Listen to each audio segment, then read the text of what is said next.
The clocks did not welcome her back.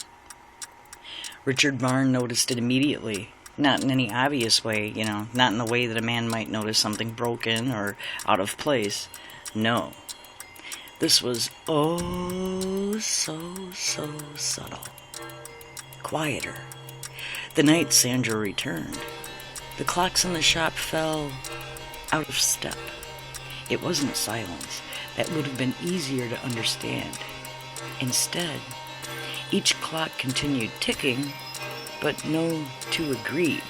Instead of tick, tick, tick, tick, tick, tick, it was more tick, tick, tick, tick, tick, tick, tick. A staggered rhythm, like something trying and failing to remember how time was supposed to move. Sandra didn't seem to notice. She stood in the doorway, just as she had the night she came back, still, composed, her expression soft and familiar, too familiar. "Richard," she said again, as if the word had been waiting.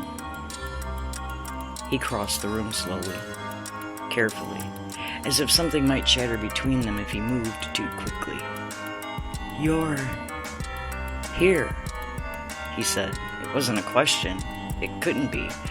"I've always been here," she replied. Richard hesitated. That wasn't right.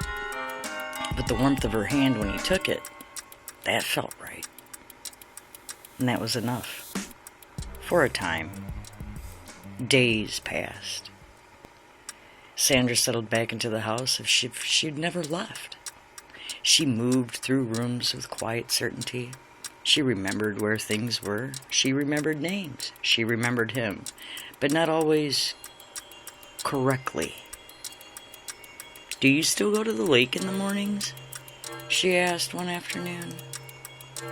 Richard looked up from his work. "The lake?" She smiled faintly. "As a boy, you used to." Richard shook his head. "I grew up nowhere near a lake." Sandra's smile didn't fade. Didn't change either. "That's strange," she said softly. Turned away. That night Richard didn't sleep. The clocks had grown worse. Some ticked backwards. Others stopped entirely. Yet time in the room continued. And one, high on the far wall, began to chime.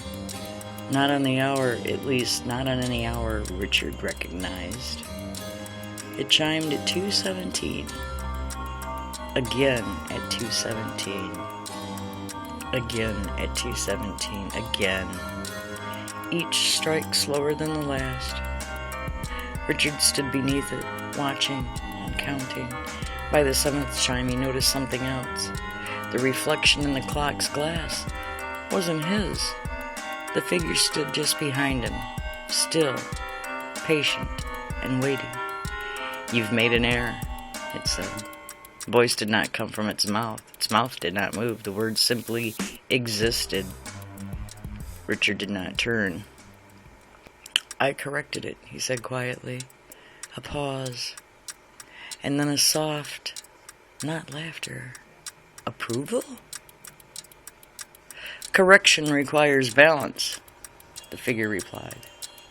Richard's jaw tightened. "I paid the cost."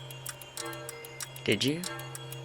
The question lingered, not in the air but somewhere deeper, and then the figure was gone entirely, and the clock struck again. 2:17. The newspaper stopped coming, and that should have relieved him. Instead, it made things worse because now he had no way of knowing. No way of measuring what had changed or what had been taken, what had been given. But the world began to show him anyways. A man entered the shop one morning, mid-30s, well-dressed, calm. "I think you've worked on something of mine," he said. Richard frowned slightly. "Well, I repair many things."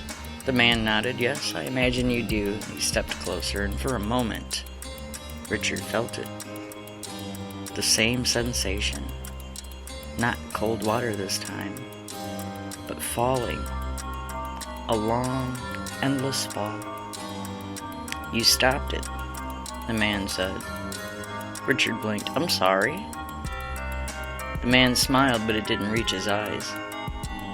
"I was supposed to die last Thursday." The shop grew very quiet. Richard said nothing, and the man leaned in slightly closer. "But I didn't." And a pause. "And now," he continued softly, "something else did." Richard swallowed. "I think you're mistaken." "Am I?" The man's head tilted just slightly too far, then, perfectly normal again, reached into his coat. Richard tensed, but the man only placed something on the counter. A small object. A cuckoo clock. Richard stared at it. It was identical to the one he had repaired the week before. Identical except for one thing. It was still ticking. Richard looked up. The man was gone. That night, Sandra stood in the shop. Richard hadn't heard her come in. She was simply there, facing the clocks and listening. "You shouldn't be in here," he said. She didn't turn. "They're larder now," she whispered. Richard froze. "They weren't before," she continued, in a long pause, and then, "They don't like me." Richard stepped closer. "That's not." She turned around just for a moment, just a flicker. Her face didn't match her reflection. It lagged, like 2 minutes trying to occupy the same space. Richard stepped back. "Sandra?" She blinked, and everything snapped back into place. Her expression softened. "You look tired," she said, as if nothing had happened. And later that night, when the house had gone still and Richard returned to the shop, the clocks were silent, not ticking, not chiming, silent. For the first time since he opened the door, time had stopped. And in that silence, the figure appeared again. Closer than before. Clearer. "You misunderstand your role," it said. Richard's voice was barely a whisper. "I brought her back."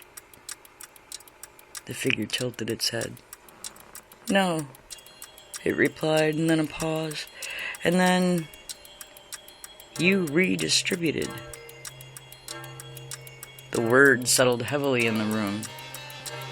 "Your balance remains incomplete."